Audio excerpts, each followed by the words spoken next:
Hello दोस्तों, नमस्कार।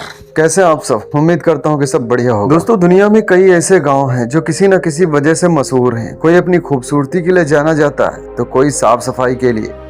लेकिन आज हम जिन गांवों के बारे में बताने जा रहे हैं वो खूबसूरती के साथ साथ अजीबोगरीब वजहों से दुनिया भर में मशहूर है। इन गांवों के बारे में जब आप जानेंगे तो हैरान हुए बिना नहीं रह सकते। वहीं आपको भारत के कुछ ऐसे गांव के बारे में भी बताएंगे जिसकी खूबी सुनने के बाद आप चौंक जाएंगे। जी हाँ, ये कोई साधारण गांव नहीं है। यहाँ कहीं किंग कोबरा लोगों के दोस्त होते हैं, ये जहरीले सांप उनके साथ उनके घर में रहते हैं। तो कोई गांव पक्षियों के लिए श्राप बन गया है। एक ऐसा गांव भी है जहाँ लोगों के जूते पहनने पर भी रोक है। एक ऐसा गांव जहाँ के लोग एक ही किडनी के सहारे चलते हैं। तो आइए जानते हैं भारत के साथ साथ दुनिया के इन अजीबो गरीब गाँवों के बारे में। तो देर न करते हुए चलिए शुरू करते हैं। सबसे पहले बात आती है इटली की। इटली अपनी खूबसूरती के लिए दुनिया भर में जाना जाता है। यहीं का एक गाँव है विगानेला, जो मिलान शहर की एक गहरी घाटी के नीचे बसा हुआ। ये गांव पूरी तरह से ऊंची ऊंची घाटियों से घिरा हुआ और इतनी गहराई में बसा हुआ है कि यहाँ सर्दियों में लगभग 3 महीने तक सूरज की रोशनी बिल्कुल भी नहीं देखने को मिलती। इसलिए गांव के कुछ इंजीनियर्स और आर्किटेक्चर ने मिलकर एक बड़ा सा आईना बनाया है जिससे रिफ्लेक्ट होकर धूप की किरणें गाँव में पहुँच जाती है और पूरे गाँव को सूरज की रोशनी मिल जाती है। इस वजह से लोग कहते हैं कि इस गाँव का अपना एक अलग ही सूरज है। नीदरलैंड का नियथुर्न गाँव अपनी खूबसूरती के लिए भी जाना जाता है और साथ ही साथ एक अजीब वजह से भी। दरअसल इस गाँव में एक भी सड़क नहीं है। इस वजह से यहाँ ना तो किसी के पास कोई गाड़ी दिखती है और ना ही मोटरसाइकिल। दरअसल इसकी वजह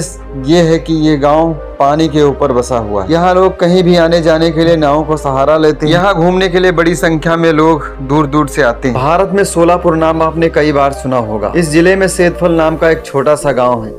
यहाँ हर घर में किंग कोबरा रहता है। यहाँ के लोग इससे डरते नहीं बल्कि उसकी पूजा करते हैं। मजेदार बात तो ये सांप उन्हें किसी तरह का नुकसान भी नहीं पहुँचा सकता। सुनकर थोड़ा अजीब लगेगा, मगर नेपाल में एक ऐसा गांव है जहां पर सभी लोगों की सिर्फ एक ही किडनी। इस गांव का नाम होक्से है, मगर दुनिया भर में एक किडनी वाले किडनी वैली के नाम से जाना जाता है। यहाँ के गांववासी एक ही किडनी के सहारे जी रहे हैं। कहा जाता है कि इस गांव के लोगों को मानव अंगों की तस्करी करने वालों ने पैसों का लालच देकर इनके एक एक किडनी खरीद, साथ ही इन्हें किडनी के दोबारा उग जाने की बात कही। इन लोगों की झूठी बातों में आकर गाँव वालों ने अपनी किडनी बेच दी। इसी तरह एक ऐसा गाँव है जहाँ लोगों के जूते पहनने पर रोक है। ये गाँव है तमिलनाडु के कोडाईकनाल हिल स्टेशन के पास स्थित वेल्लागवी, जहां से 200 से 300 लोगों की आबादी वाले इस गांव में घर से ज्यादा मंदिर बने। यहाँ बाहर से आने वाले लोगों के लिए एक खास नियम बनाया गया है। बाहर से आने वाला हर कोई व्यक्ति अगर जूते पहने पकड़ा गया तो उसे कड़ी से कड़ी सजा दी जाती है। शायद इसी वजह से इस गाँव का सड़क से कोई संपर्क नहीं, बल्कि यहाँ के लोग जंगलों के बीच से होकर गुजरते हैं। अगर आप कभी स्पेन घूमने की सोच रहे हैं तो वहाँ के जुजकार गाँव में जरूर जाएं। वहाँ पर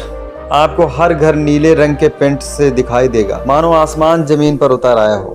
कहा जाता है कि सन 2011 में इस गांव को 3D फिल्म बनाने के लिए चुना गया था। ऐसे में वहां के कुछ लोगों अपने घरों को नीले रंग का कलर करवाने को कहा गया था, मगर बाद में वहां के सभी लोगों ने अपने घरों को नीले रंग से पेंट करवा लिया था। ऐसे में यह गाँव नीले रंग वाला गाँव बन गया, जो आज दुनिया भर में मशहूर है। असम में एक ऐसी जगह है जो सामूहिक आत्महत्या के रूप में प्रसिद्ध है। उस गाँव का नाम है जतिंगा, जो सामूहिक पक्षी आत्महत्या की घटना के रूप में जाना जाता है। बताया जाता है कि हर साल 1000 पक्षी उड़कर गांव आते हैं और मर जाते हैं। ऐसा हर साल सितंबर के महीने में होता है। तो दोस्तों, आपको इन सभी अनोखे गांव के बारे में जानकर कैसा लगा हमें कमेंट बॉक्स में जरूर बताएं। अगर आपको ये वीडियो अच्छा लगा हो तो इसे शेयर जरूर करें और इसी तरह के और वीडियो देखने के लिए जुड़े रहें हमारे चैनल के साथ। वीडियो में बस इतना ही। मिलते हैं किसी ऐसे ही टॉपिक के साथ। तब तक देखते रहो, हंसते और हंसाते रहो। रोमांचक दुनिया से भरपूर आपको रूबरू करते हुए खुश रहो, मस्त रहो।